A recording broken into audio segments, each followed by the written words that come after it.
Welcome to New Possibilities. I speak truth to power without fear. So I'm going to wait just a couple of minutes for a couple of people to tune in, and then I'm going to get started. So just bear with me a second.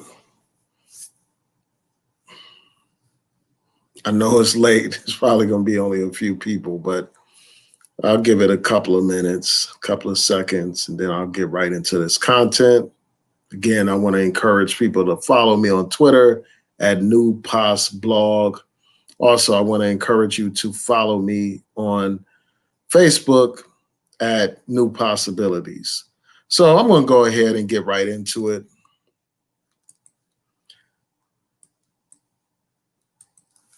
So today I was checking out the first day of the Republican National Convention, and I just want to share some of my thoughts. I'm going to play the audio of one particular speech that was given. You had the couple, as you all know, that posed out front of their, in front of their house with guns, pointing their guns at Black Lives Matter demonstrators. So what I want to do is just play the audio from their speech and then provide my commentary. I may interrupt it from time to time to share my thoughts, or I may just let it play out and then share my thoughts at the end. It depends on how I feel.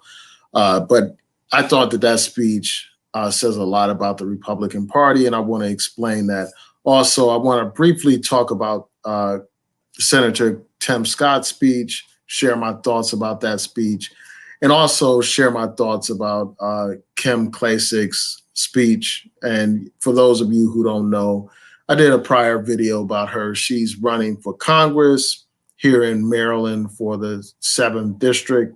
And she gave a brief presentation during a national convention for the Republican Party. So I want to do my response to that. Also, I want to just briefly deal with Candace Owens as well.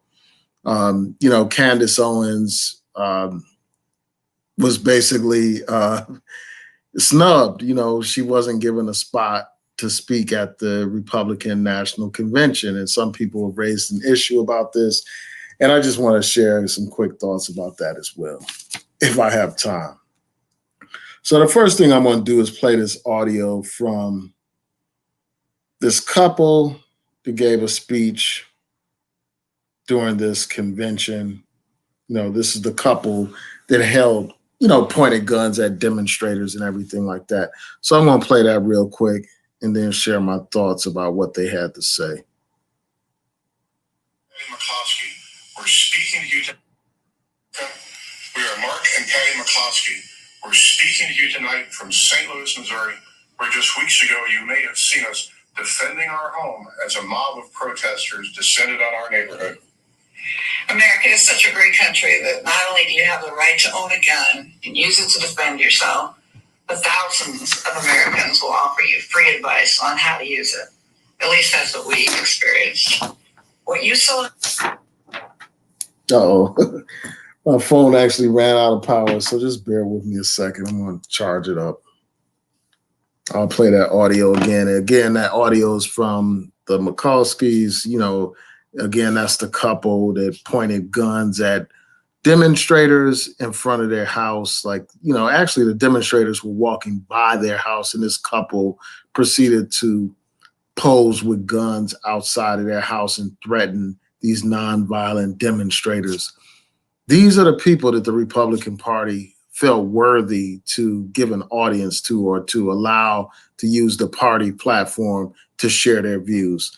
So I'm going to, as soon as my phone charges up, I'm going to play the audio again and just, share my thoughts about what they had to say. And while I wait for that, I want to talk about what Tim Scott had to say. And for those of you who don't know, he's a U.S. senator. He represents South Carolina in the Senate. He's an African-American man. And basically, they used him to basically defend Donald Trump and to attack Joe Biden. And they used him as a mouthpiece to try to suggest that Joe Biden is the one that's racist and, Donald Trump isn't. Another thing that this guy did during his speech is downplay the situation is going on among African Americans, like the plight of African Americans. We have these demonstrations going on about police brutality. You have people demanding justice, people calling out racism in this country, structural racism in this country, white supremacy and stuff like that. But here you had this Negro, Tim Scott, that they basically used to paint this rosy picture of America, to make it seem as if things are not that bad in America. That because this guy was able to make it out of his situation and gain some kind of success, that somehow that's the promise that's available to anyone in America. And this idea that basically suggesting that people need to pull themselves up by their bootstraps and stuff like that. This is a great country, and these problems of racism are overblown and exaggerated. That's essentially the purpose that this Negro was used for. They used him to downplay these racial issues and to make it seem as if Donald Trump is more concerned with the issues and the plight of African Americans, even though Donald Trump has made all kinds of racist statements, even though Donald Trump is the one suppressing Black voters, Donald Trump is the one attacking affirmative action, Donald Trump is the one, refusing to take aggressive action to end police brutality. He's the one that views police brutality as some local issue, not a federal issue. And, he's the one that wants to perpetuate housing discrimination. He wants to make it difficult for affordable housing to be built in suburban areas. Despite all of this stuff, this guy, Tim Scott, tried to gloss over all of that and just focus on some gaffes that Joe Biden made.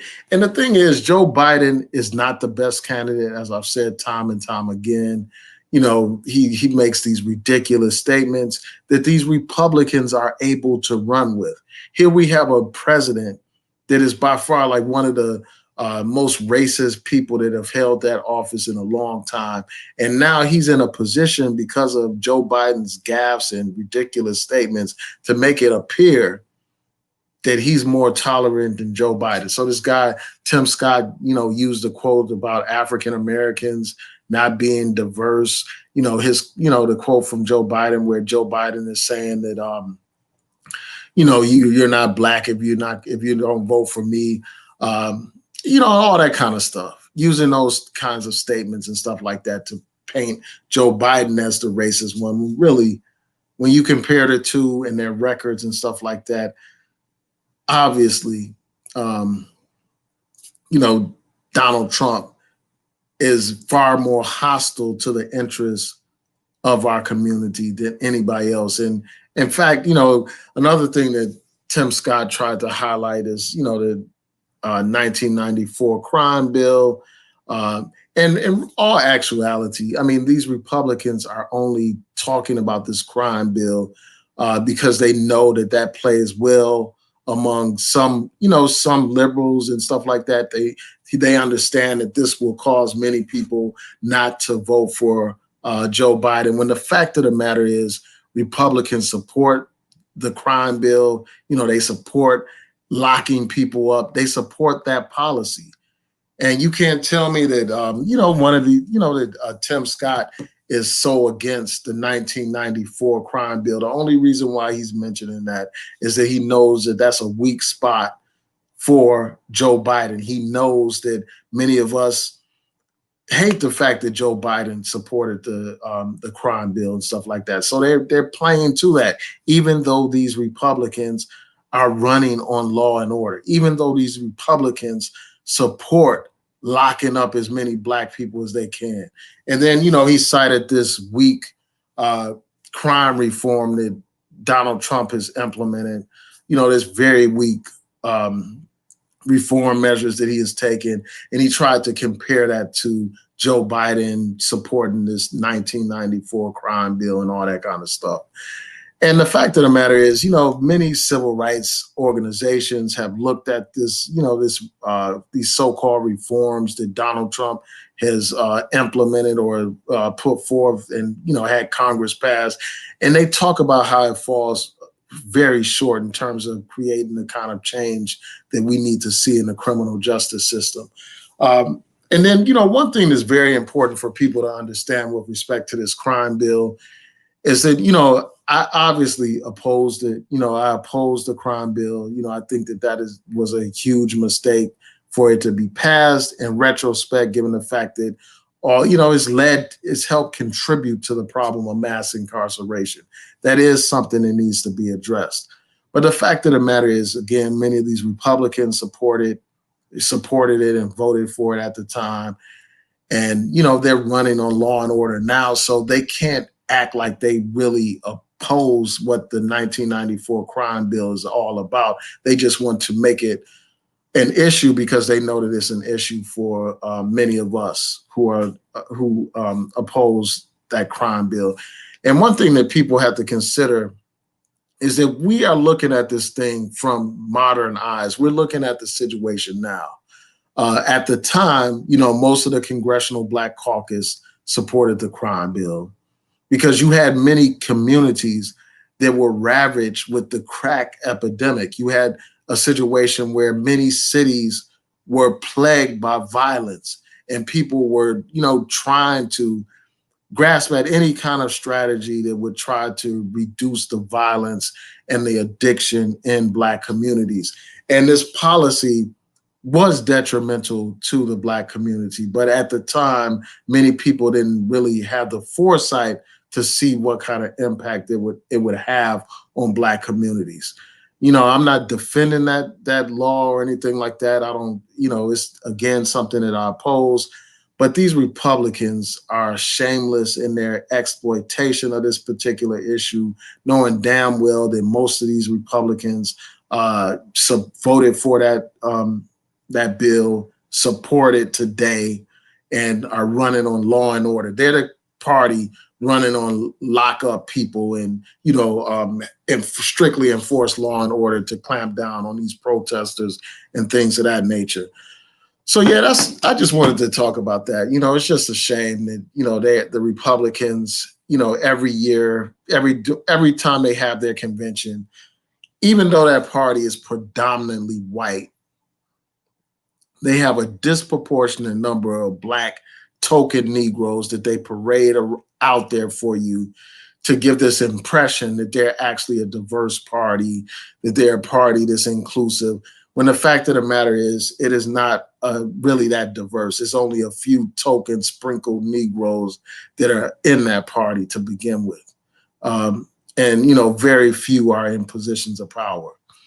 And so they use these people also to, try to shave off a few Black votes from the Black community to vote for Donald Trump. All it takes is a small percentage of Black people to move in that direction to alter the course of the election. So they figure if they put these token Negroes out there, some people will be gullible enough and uninformed enough to actually think that Donald Trump and the Republicans are in the best interest of Black people. So that's one purpose why one of the reasons why they use these token Negroes. Another purpose is to make, some of these other white people feel at ease that, that may be concerned about being associated with a party that has a reputation for being racist. So when they can parade these Negroes out to people, they can say, hey, we're not racist. We got all these Black people and, Latino people and other diverse people in our party, and we're giving them these platforms to share their views. So we can't be that bad. We can't be racist. So that tends to make, moderates feel comfortable voting for Republicans.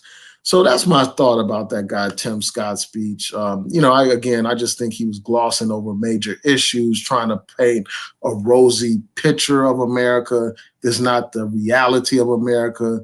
especially at a time when you got all these cases of police brutality. The guy mentioned George Floyd's name in passing, but didn't even address the issues around this police brutality that's plaguing our communities. Um, so those are my quick thoughts about that. I'm really interested in hearing from you. Like, how many of you actually watched the Republican uh, convention today? I plan to follow it. Hopefully, I'll have time to watch it throughout the week. But I'll see. There's a lot of things on my plate right now. So yeah, I just wanted to share my thoughts about this, and I'm interested in hearing from you on that. Another thing is this. Another thing that I wanted to raise is this before I get to this speech by this couple, and that's this. As I said, I posted a status on YouTube, and I basically noticed how a lot of these fake pro-black people, these hoteps and stuff like that, they like to go hard at the Democrats. They like to intensely criticize the Democrats. They like to talk about the need to press a black agenda when it comes to these Democrats. But these same people, you never hear them talking about a need to press a black agenda towards any of these Republicans. You never see them run up on a Republican asking them, what's your position on reparations? You never see that happen. You never see them criticizing, Republicans about not having a black agenda or not supporting reparations. You hardly ever see that. And I doubt that this week you will hear anything from any of these people about any of these speeches given at this Republican convention. I doubt that you will hear that because they are focused on attacking the only real opposition to the Republican Party. They're focused on attacking the only real opposition to Donald Trump. And, I think that tells a lot. And part of me, as I expressed and as others have expressed, wonders if some of these people are not on the payroll of the Republican Party to help suppress the black vote, to convince you and me that somehow it's a good idea not to vote.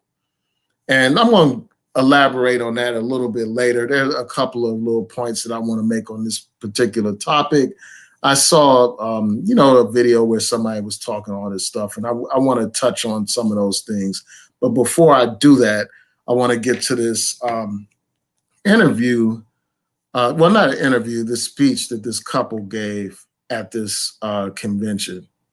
So hopefully you all are able to hear this. And Patty McCloskey. We are Mark and Patty McCloskey. We're speaking to you tonight from St. Louis, Missouri, where just weeks ago you may have seen us defending our home as a mob of protesters descended on our neighborhood. America is such a great country that not only do you have the right to own a gun and use it to defend yourself, but thousands of Americans will offer you free advice on how to use it. At least that's what we experienced. What you saw happen to us could just as easily happen to any of you who are watching from quiet neighborhoods around our country. And that's what we want to speak to you about tonight. That's exactly right. Whether it's the defunding of police, ending cash bail so criminals can be released back out on the streets the same day to riot again, or encouraging anarchy and chaos on our streets, it seems as if the Democrats no longer view the government's job as protecting honest citizens from criminals, but rather protecting criminals from honest citizens. Not a single person in the out-of-control mob you saw at our house was charged with a crime. But you know who was? We were. They've actually charged us with felonies for daring to defend our home.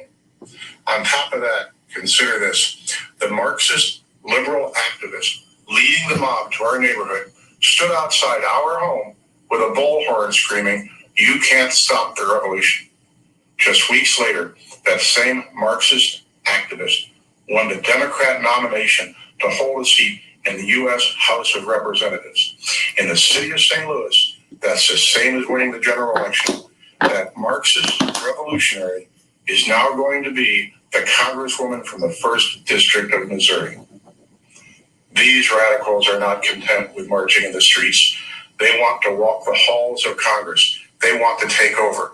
They want power. This is Joe Biden's party.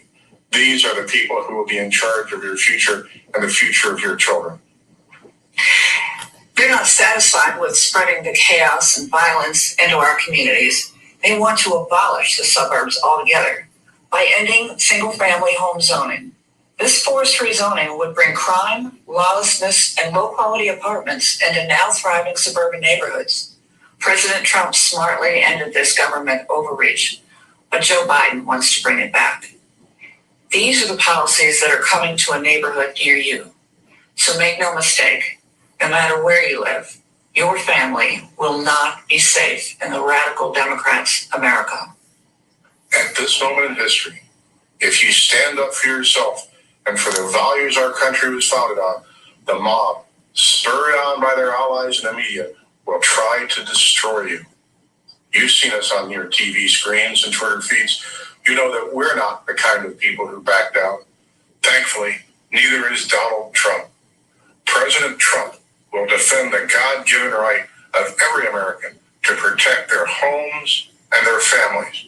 But more than that, Trump's vision for America is a country where you have an opportunity to work hard and build the life you dream of with a job you love, with your children being educated in great schools, in a community where your family can play in the backyard without fear, worship in a church without shame, and express your beliefs without retribution. Trump brought us the greatest economy our country had ever seen. The Democrats have brought us nothing but destruction.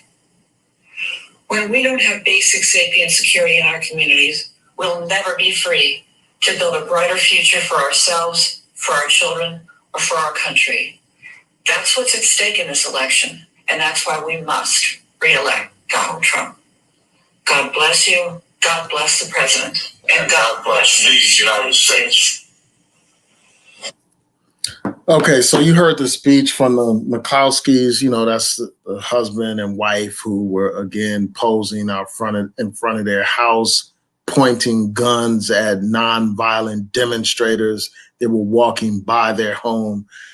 And they have been charged with several crimes as a result of that. And now they're trying to paint themselves as victims, even though they were pointing guns at people who were not posing any kind of threat to them at all.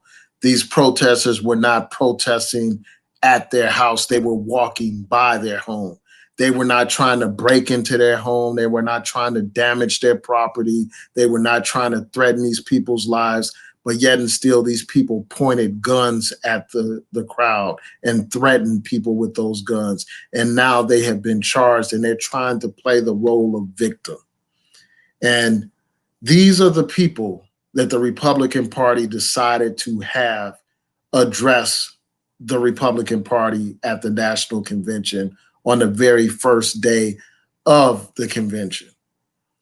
To me, that says a lot about what the Republican Party stands for. It tells me everything that I need to know about the Republican Party. And that should be enough to wake up the people to realize just how important this election. Those people represent Donald Trump. They represent his base. They represent what he is all about.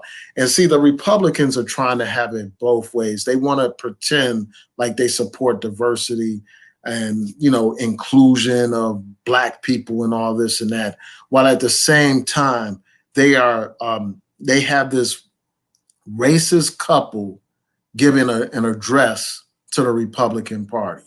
And make no mistake about it, this is nothing. This couple, everything, a lot of the things that they were saying in their speech were nothing but racial dog whistles. You know, when she talked about, changing certain laws and zoning and stuff like that in suburban communities to basically allow for affordable housing. You know, this couple expressed fear about that. They expressed fear. They thought they were basically saying that their neighborhood will become run down or crime ridden if they were to allow affordable housing in their neighborhood. And when they talk about affordable housing, they're talking about creating housing for minorities. And when they talk about their fear of this situation, when they're talking about crime, they are talking about their fear of Black people coming into their neighborhoods and bringing down the value of their neighborhoods and the quality of their neighborhoods. That's what they're talking about. That's what kind of racial dog whistle that they're playing. And this should be of no surprise. Donald Trump has advocated this stuff. He's talked about keeping, affordable housing out of these suburban neighborhoods. And those are just nothing but code words for keeping white neighborhoods white and keeping these Negroes out of those neighborhoods. And nobody should be surprised by this, given the fact that Donald Trump has a history of discriminating against his own tenants. He refused to rent to African Americans and was sued twice by the Justice Department. But this is they want to have this charade where they're pretending like they're inclusive, but yet they had this racist couple on here that pointed guns at Black demonstrators. Again, these people were not threatening them at all. And they talk about, their whole speech, everything that they were talking about was pandering to white fear of change, white fear of Black people in large numbers, white fear of Black people invading these suburban high-end communities. That's what their speech was about. It was about a fear of change, a fear of the movement to end police brutality. That's what they were speaking about. They're painting this bleak picture as if fighting to end police brutality is going to lead to anarchy, is going to lead to unsafe communities. That's the picture they are trying to paint. And if you have seen any of Donald Trump's ads, you will see that he's painting that same picture, where he has people terrified of the movement for Black lives and stuff like that, the movement to end police brutality. And part of the reason why he is able to do this is because he's able to exploit some of the slogans of the, one of the key slogans of the movement. And that slogan is defund the police. Now, that slogan, as I've said many times, I don't think that it's the best slogan in the world for the movement to be using. I think it's an ambiguous slogan. I think that on the face of it, many people will think that it's a preposterous slogan because it's so vague and it means so many different things. Now, when you talk to someone in the movement about what it means, you have different interpretations. And, there are reasonable interpretations for defunding the police, like reallocating certain resources to different agencies to help address the root causes of crime and, problems such as domestic violence or mental health issues, talking about diverting resources to address those issues in a way that doesn't involve the police, or issues such as homelessness and all that kind of stuff, redirecting resources in such a way that the police aren't overbound by all these responsibilities that really go outside of policing. And that's part of what they mean by defunding, like putting more money into education and all that kind of stuff. So there are many layers to what defund the police means. It means different things to different people. For me personally, I have no objection to reasonable reductions in police department budgets, as long as, it benefits the community and it doesn't put the public at risk. But, all those nuances are difficult for people to even grasp when you have such a basic slogan as defund the police. They think automatically that means you're taking all the money away from the police and nobody will be safe. They think that means you're going to abolish the police. And unfortunately, because of some of the rhetoric that you hear in a lot of these demonstrations, and because of some of the interpretations that people have of that defund the police, now you had a Republican Party able to pimp that slogan to make it seem as if the Democratic Party supports the abolition of police and, substantial reductions in police budgets in such a way that the police can no longer keep people safe. And they're running with that slogan and using it against Joe Biden and the Democrats. And it's just unfortunate that the movement didn't think out a better way to articulate some of their key objectives. I just think that that slogan is a stupid slogan, and it doesn't fully encompass what some of the people intend for it to mean. And then you have some people that's on the far extreme when it comes to that slogan. They talking about cutting budgets in half and all that kind of stuff. And that propose, a lot of times that slogan is even more problematic when you're talking about defunding police and communities that are saturated with crime, have high violence rates and all that kind of stuff. So basically, I'm saying that term, defund the police, is subject to multiple interpretations. It can be easily manipulated to make it seem as if liberals are extremists and want to destroy uh, law and order and all that kind of stuff. And these Republicans are running on it, and that's what they use this couple to do, to present this idea that Democrats support anarchy, that they support cutting all the money and taking all the money away from police and leaving people unsafe. Donald Trump even has an ad where he, has these Democrats, for instance, talking about, the protests are nonviolent, and in the background they have like all these fires and riots and stuff going on, and then they have this one scene where they cut to this old woman at home alone. She's watching TV, and then she hears a noise, and there's some burglar at her door with a crowbar trying to get into her house. And then the woman tries to call the police, and it says, basically that no one's here to answer your call because the police have been defunded. You have to call between X hour and certain hours, like 9 to 5 or something like that. Just painting this crazy picture that Democrats support anarchy. And it's just a shame that the movement just had that such a weak and crazy slogan that is easily misinterpreted and exploited by the Republican Party.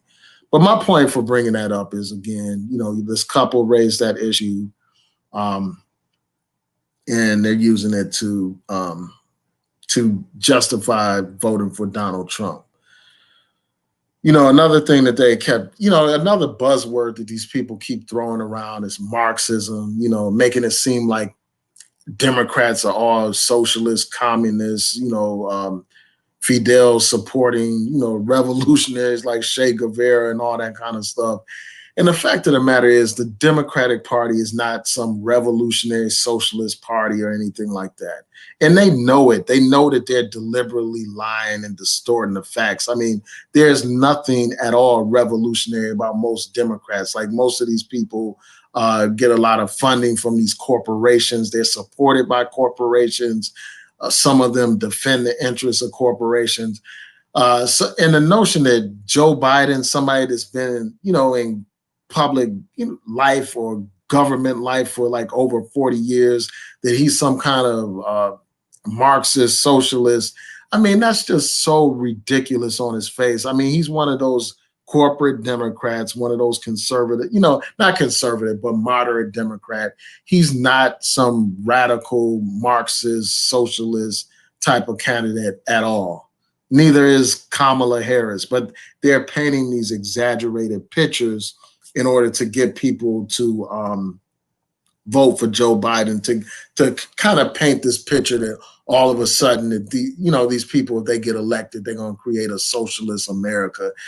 And that's just so ridiculous. I mean, it's absolutely ridiculous. And some of the things that they condemn as socialism are things that are practiced in, most of the highly industrialized, wealthy Western countries like England and others, where they have universal health care and all that kind of stuff.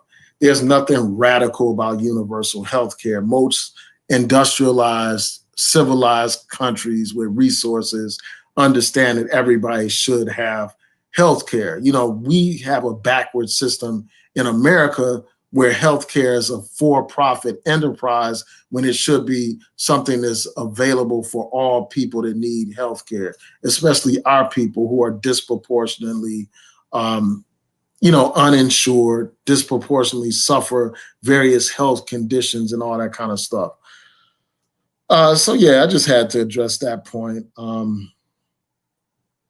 Yeah. So, and then they talk about this mob, like making it seem like these black protesters are a mob when they're not a mob. They are people demanding justice. You know, people demanding justice for all these black people killed by the police, for all these black people that don't receive any kind of justice in the court.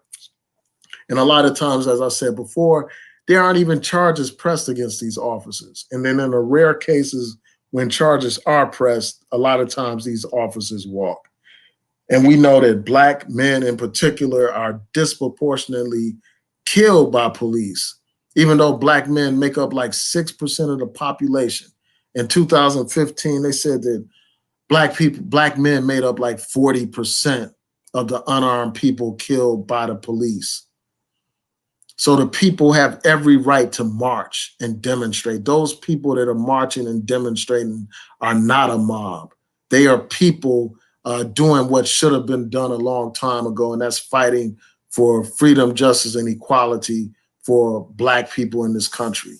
Um, and you know, the fact that you got these damn criminals, and that's what they are, criminals, giving a speech at this convention says everything that we need to know about the Republican Party. You know, they want to have it both ways, where they pander to white races while trying to pretend like they support diversity and everything like that. And with these stark differences between the parties, I can't understand how people are still on the fence. You know, how people are still like, yeah, they're both equally as bad. I mean, these people that say that stuff just are misinformed. And that just reminds me, like, before I go to this last clip, and the last clip is going to be this woman, Kim Klacik, you know, and her little statement to the RNC and stuff like that. And I'll also talk about what's her name, Candace Owens, and her not getting a spot at the Republican National Convention. But I often hear like people express these ridiculous ideas on social media about these two parties. You know, one of the biggest lies that you hear these people, these uninformed, miseducated people say is that the two parties are the same. The two parties are one and the same. And then you had these people say Obama's done nothing for black people. When people say that stuff, that tells me, number one, they don't even read any kind of newspapers. They don't read any kind of media. They're not even familiar with the facts. They don't even understand how legislation works. They don't even know what kind of laws Obama put forth. And they don't know much about the party platforms of these two particular parties and what they stand for. That's what it tells me. Just off the back. But, you know, so that's one of the false ideas that they present, that these two parties are one and the same. When the fact of the matter is, one party supports voting rights, another party is suppressing voter rights. One party supports affirmative action, another party is opposed to affirmative action. One party supports social programs such as Head Start and housing assistance and food assistance, and you have another party that's opposing those things. One party did things to try to end police brutality by getting consent decrees and all that kind of stuff entered with these various police departments. Another party is saying that those are local matters and local issues, and it's not a priority for the federal government. You got one party that's trying to, get rid of not housing, but healthcare assistance, like Obamacare. And you have one party that expanded the number of people that have access to quality healthcare, have insurance, and are no longer precluded, from getting health insurance based on, prior conditions, like prior health conditions. So there are drastic differences between these parties. You got one party that supports gun control, another party that opposes gun control, one party that supports a woman's right to choose, and another party that opposes it. There are clear and obvious differences between these parties. So anybody telling you that these parties are the same or don't have much difference between them, they're telling you a lie. They are exaggerating things, so that's one thing. And then for these people that want to tell you that Obama's done nothing for black people. I'm just going to run down a few things that he has done for black people because I get tired of hearing this. And I've said this 100 times, but it's not sinking in. You know, some of these people get on here and literally say that Obama's done nothing for that he did nothing for black people during his term.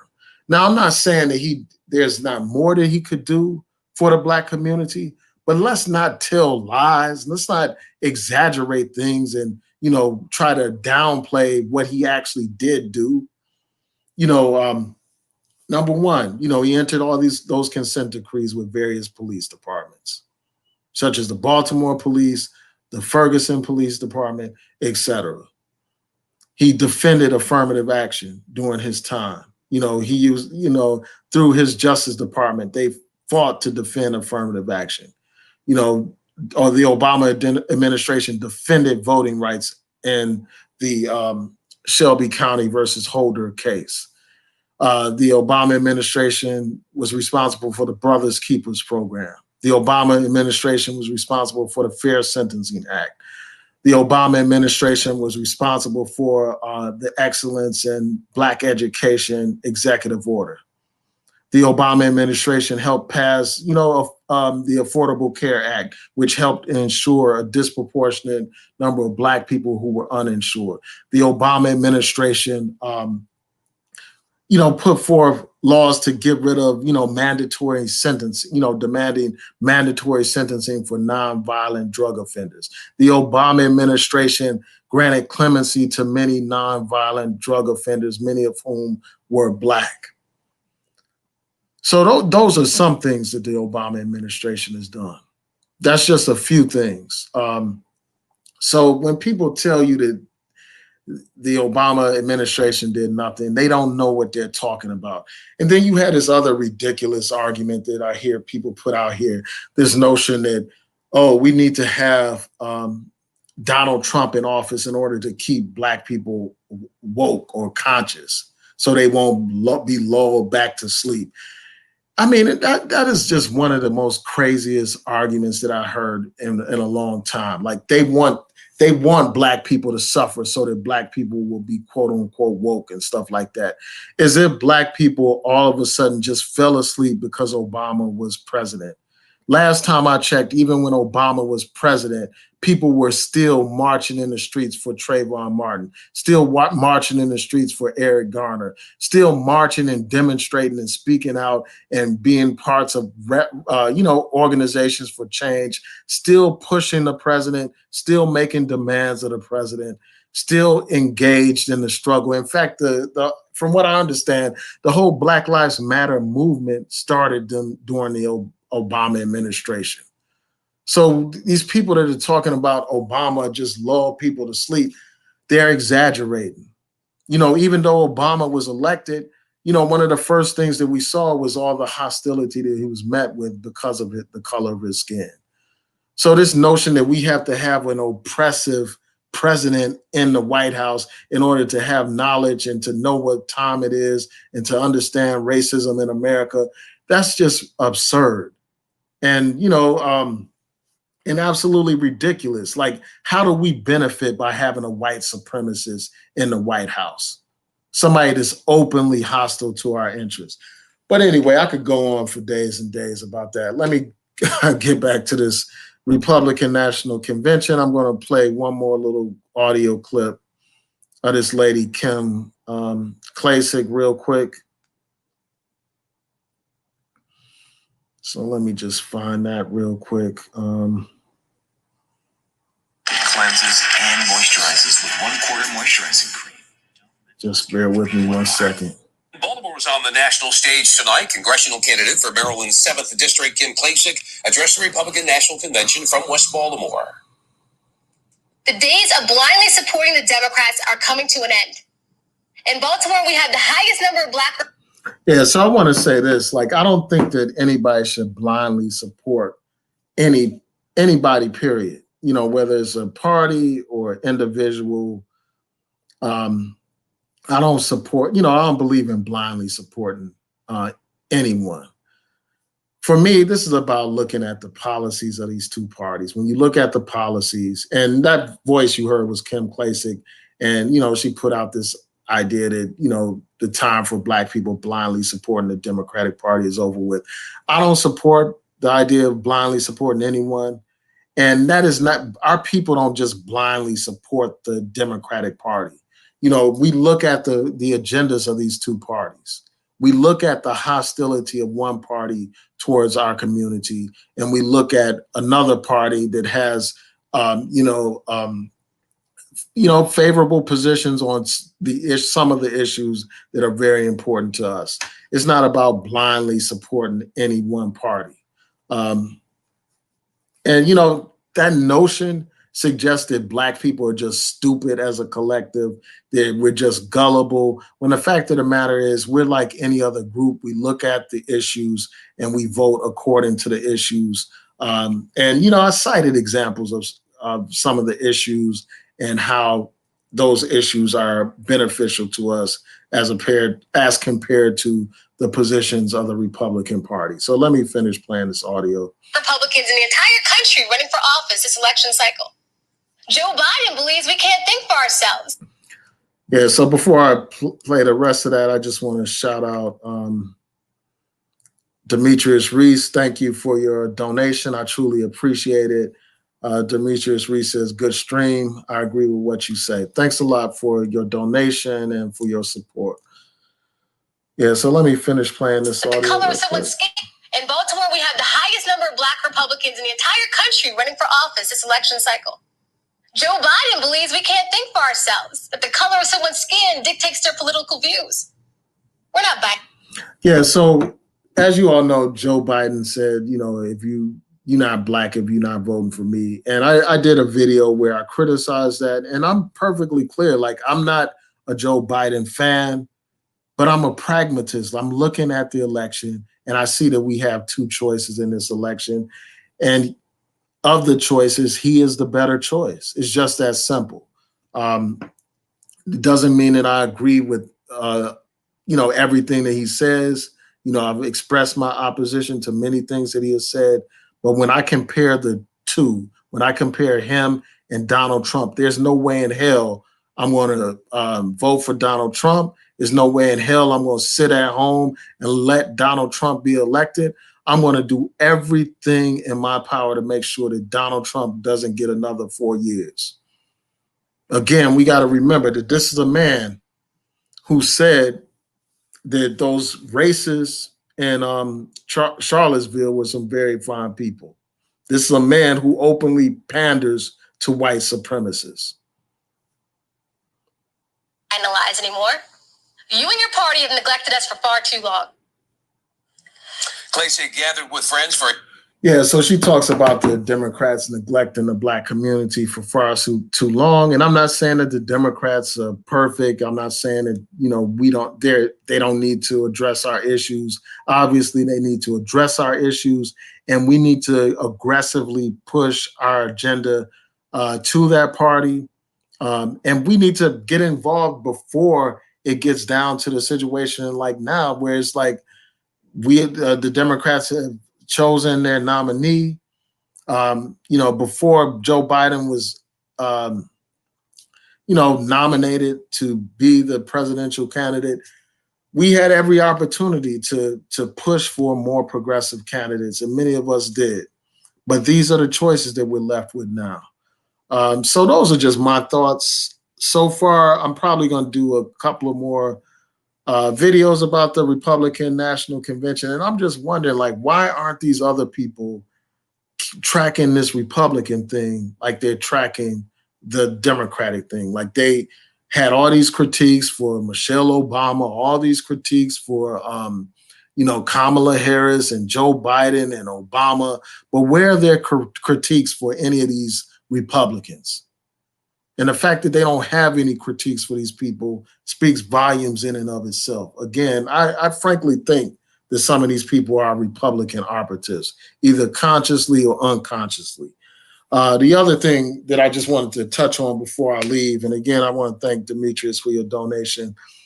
is this, and that's Candace Owens. Like Candace Owens spent all this time tap dancing and bootlicking and ass kissing and cooning and shucking and jiving, um, you know, to get the attention and praise of these Republicans, of her Republican daddy, white daddy and stuff.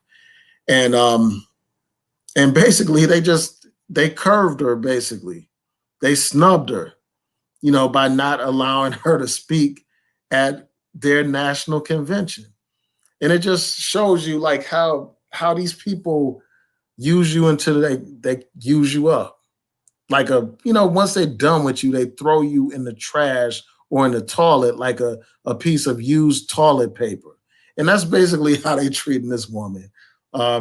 She spent all this time, talking about trying to get black people to leave the Democratic Party and all this and that, all this time shucking and jiving and saying all this ridiculous coon stuff.